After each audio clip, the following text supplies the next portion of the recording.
Ini jadi kalau di persepsi saya, dan ini mungkin bisa dikritisi oleh teman-teman, ini lebih kepada tantangan, terutama untuk mahasiswa-mahasiswa kami yang sedang melihat ini. Nanti silahkan untuk dicari informasi ini sedalam-dalamnya, bagaimana konsep P3K itu, dan bagaimana konsep ASN. Dan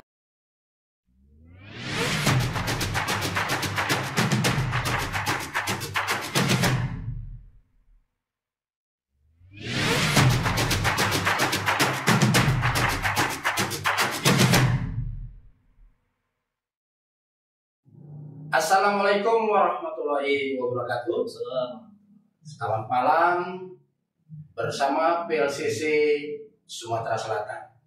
Saat ini kita kedatangan tamu dari salah satu dosen FKIP Universitas PGRI Palembang. Kita sapa terlebih dahulu. Selamat malam Mas Ali. Selamat malam. Apa kabarnya sekarang? Alhamdulillah baik. Mas Ariel sehat? Alhamdulillah sehat walafiat. Lama kita tidak bertemu Pak ya? Iya, hampir 2 hari. 2 tahun masalah pandemi.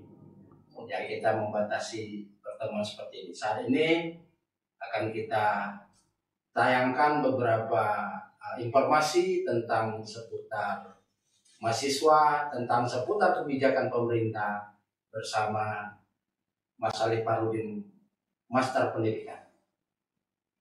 Mas Ali, bagaimana kondisinya sekarang? Masih tetap menjalankan aktivitas selaku dosen di FKIP PGRI Palembang ya? Alhamdulillah ini di PGRI sudah mulai perkuliahan seperti biasa setelah pandemi kemarin. Sudah masuk kelas. Sudah masuk kelasnya, sudah tatap muka ya? Sudah. Tapi di sela-sela Mas Ali sedang menjalankan aktivitas belajar mengajar di universitas. Kabarnya Mas Ali sekarang sedang menjalani S3 ya? Oh iya, ini sedang dapat tugas belajar. Karena sekarang trennya itu dosen itu bukan harus tapi diprioritaskan untuk studi S3. Jadi kalau doktor itu akan lebih dianggap mampu untuk mengemban amanah sebagai dosen. Jadi beberapa dosen sekarang sedang kuliah di berbagai universitas yang terdekat.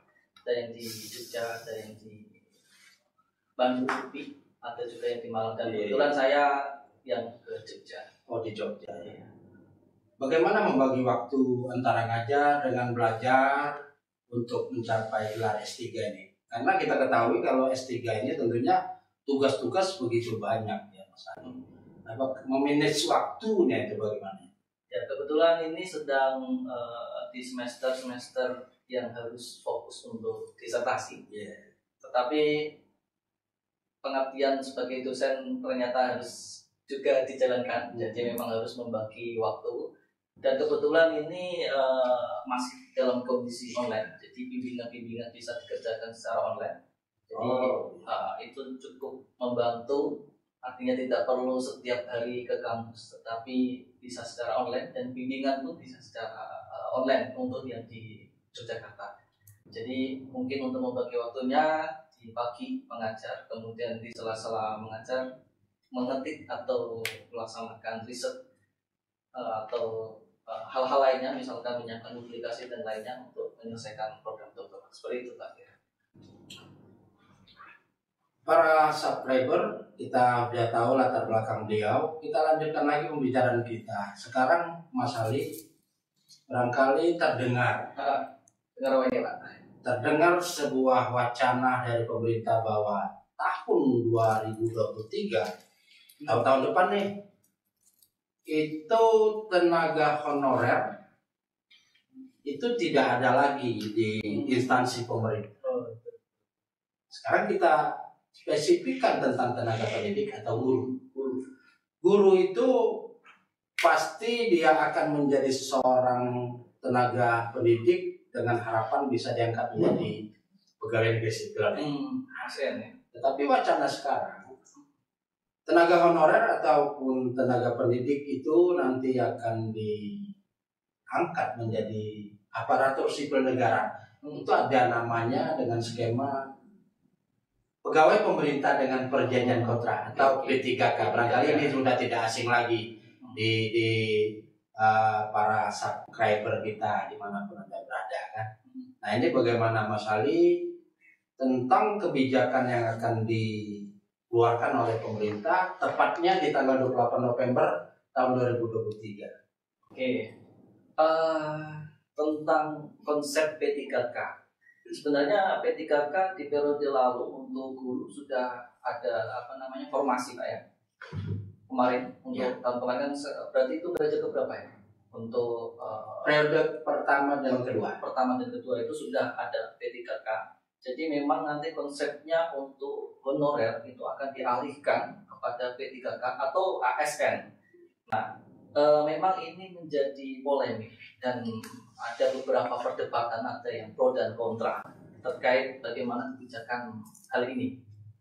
Khususnya untuk P3K bagi guru dan terutama saya itu kan di FKIP ya, yang dimana nanti akan meluluskan banyak sekali guru. Nah ini jadi kalau di persepsi saya dan ini mungkin bisa dikritisi oleh teman-teman, ini lebih kepada tantangan terutama untuk mahasiswa-mahasiswa kami yang sedang melihat ini.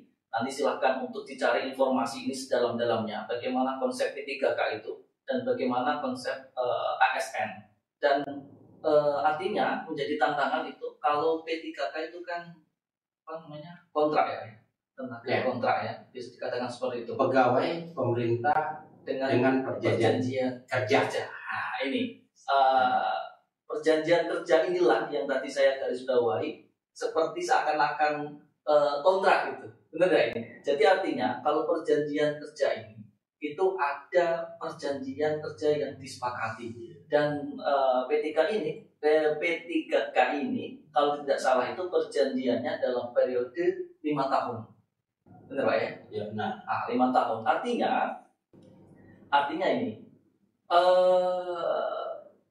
bayangan saya itu berarti 5 tahun ini harus ada pembaharuan atau harus ada mungkin bentuknya berarti SK seperti ya. SK keberlanjutan atau SK pemberhentian. Ya, nah. Artinya sebagai tantangan untuk mahasiswa-mahasiswa kami, terutama yang PGSD, maka ini akan menjadi kompetisi yang cukup tinggi. Nah, artinya ketika kita kinerjanya tidak bagus, maka bisa jadi dengan mudah kita digantikan dengan tenaga yang baru. Nah, artinya kalau saya sebagai dosen dan menyampaikan kepada mahasiswa-mahasiswa, maka dari sekarang kita harus menyiapkan diri untuk meningkatkan kapasitas, untuk mengupgrade diri dan menemukan jati diri terbaik untuk menjadi seorang guru. Jadi sehingga ketika kita menghadapi hal ini kita bisa menjadi the winner gitu, yang pemenang. Ketika memang persaingan yang sangat berat. Jadi begini Mas Ali, saya tertarik tadi ada kutipan Mas Ali mengatakan bahwa harus mempersiapkan mahasiswa. Sementara ini wacana baru. Tentunya mahasiswa itu mungkin ada yang tahu, mungkin banyak yang tidak tahu. Nah, tentunya ini mereka akan tamat dan mereka akan mengabdikan diri di sekolah-sekolah. Nah, persiapan mahasiswa terhadap menghadapi masa depannya yang dalam tanda petik kondisi pemerintah sudah mengatur segalanya dengan tidak adanya tempat-tempat honorer nanti. Artinya mereka setelah tamat harus siap berkompetisi untuk bisa mengikuti tes masuk ASN dengan skema P3K. Nah, ini bagaimana sebagai seorang dosen, khususnya di dosen FKIP khusus pendidikan ini untuk mempersiapkan bagi para mahasiswa nanti. Baik, untuk kesempatan yang pertama ini kita mencoba untuk mencari nilai positifnya dulu. Nanti pasti akan ada nilai-nilai yang harus kita pertimbangkan.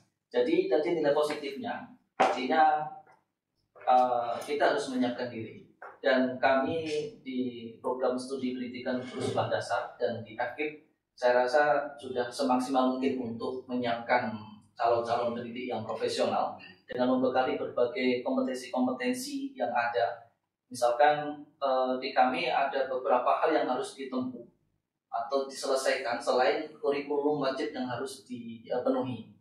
Misalkan kapasitas bahasa Inggris misalkan. Karena mungkin kedepannya ini bahasa Inggris juga menjadi kemampuan yang harus dimiliki oleh mahasiswa.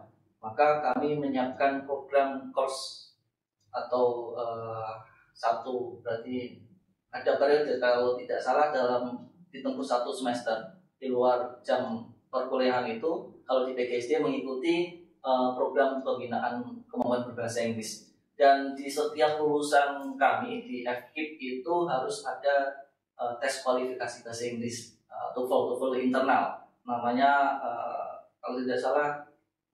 Intinya ada tes yang harus dilewati untuk pencapaian kemampuan berbahasa Inggris. Dan juga beberapa program lain, misalkan ada fasilitas kepramukaan, sepertinya juga dilakukan oleh fakultas-fakultas di FKIP, prodi-prodi selain PGSD di FKIP yang harus diikuti. Jadi nanti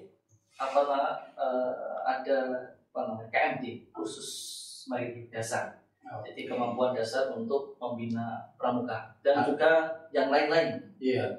Jadi Mas Ali, kurikulum Universitas PGRI ini sudah cukup baik untuk mempersiapkan mutu lulusan agar mereka bisa berkompetisi ya, di saat dia lulus dan siap untuk menjadi tenaga pengajar atau guru yang hebat lah, profesional dan hebat.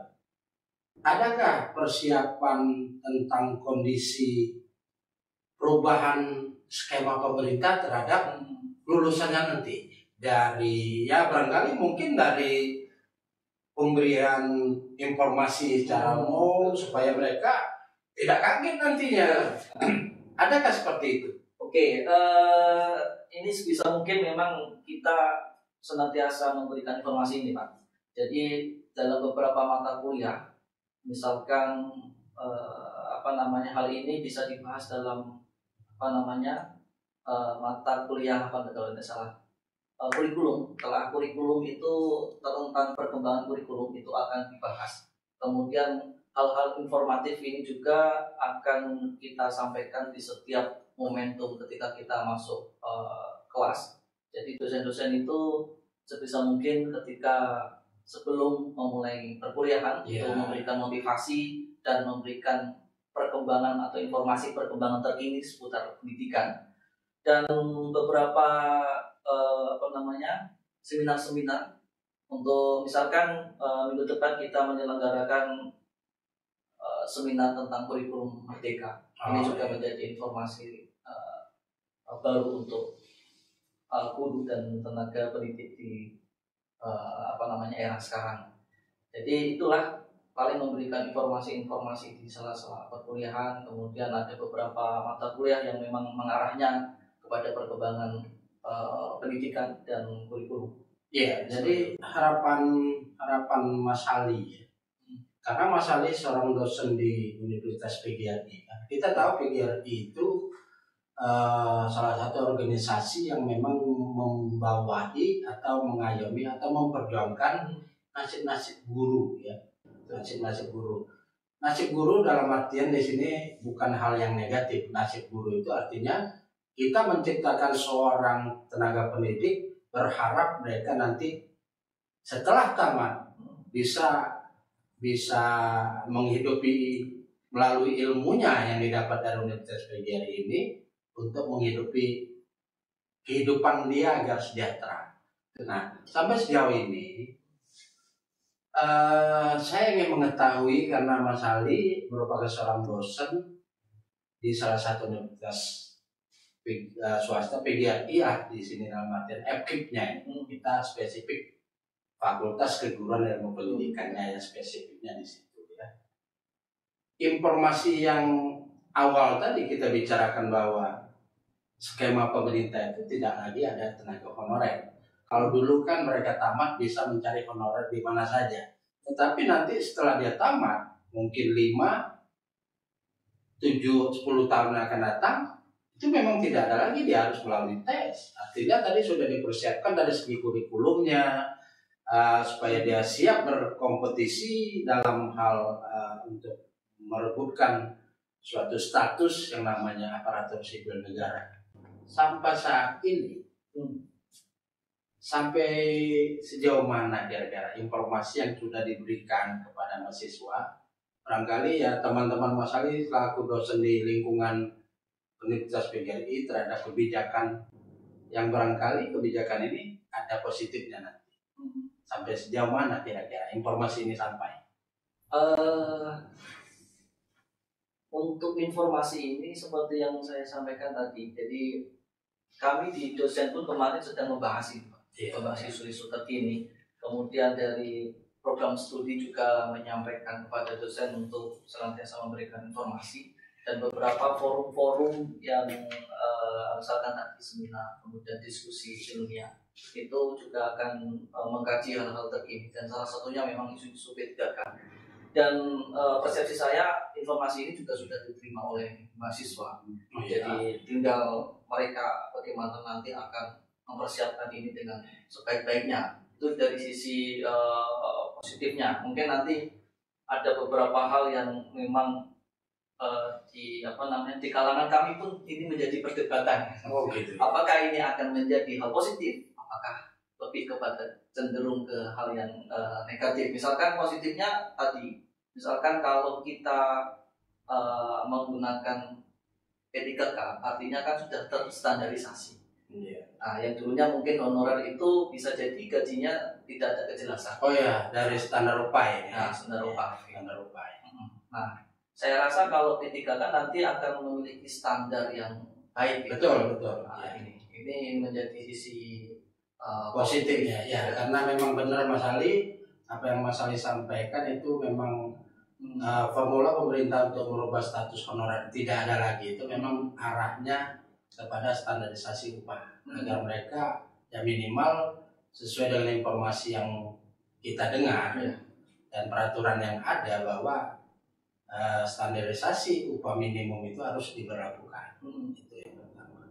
Dan mungkin terakhir nih, mungkin ada pesan-pesan terhadap subscriber kita ini. Mungkin banyak mahasiswa yang mendengar, menyaksikan, menonton kita berdua ini. Apa kira-kira pesan-pesan terhadap mahasiswa-mahasiswa yang barangkali masih dalam menjalani pendidikannya, studinya, khusus di FK? Silakan. Mungkin ini lebih kepada ke mahasiswa ya. Mahasiswa karena kapasitas saya sebagai dosen. Artinya mungkin dari sisi kebijakan dan lain sebagainya akan dibahas oleh yang lain. Jadi kapasitas saya sebagai dosen mungkin hanya menyampaikan kepada para mahasiswa bahwa memang di era disrupsi ini, di mana seluruh aktivitas dalam kehidupan kita itu telah banyak yang disrupsi dalam hal teknologi dan dan tidak lain salah satunya adalah pendidikan, dan ini menyebabkan perkembangan pendidikan itu sangat cepat, dan bisa jadi ini akan menjadi kebingungan juga baik dari pemerintah maupun sampai ke bawah untuk membuat pola pendidikan yang yang kondusif, yang baik untuk menyesuaikan perkembangan zaman. Jadi tantangan untuk teman-teman mahasiswa adalah bagaimana menyesuaikan diri dengan perkembangan zaman yang ada, terutama di bidang pendidikan. Dan salah satunya ini, P3K ini kan bisa jadi kaget, kok konsepnya akan berubah seperti ini, seperti itu. Dan juga nanti ini akan menjadi banyak tantangan untuk teman-teman mahasiswa.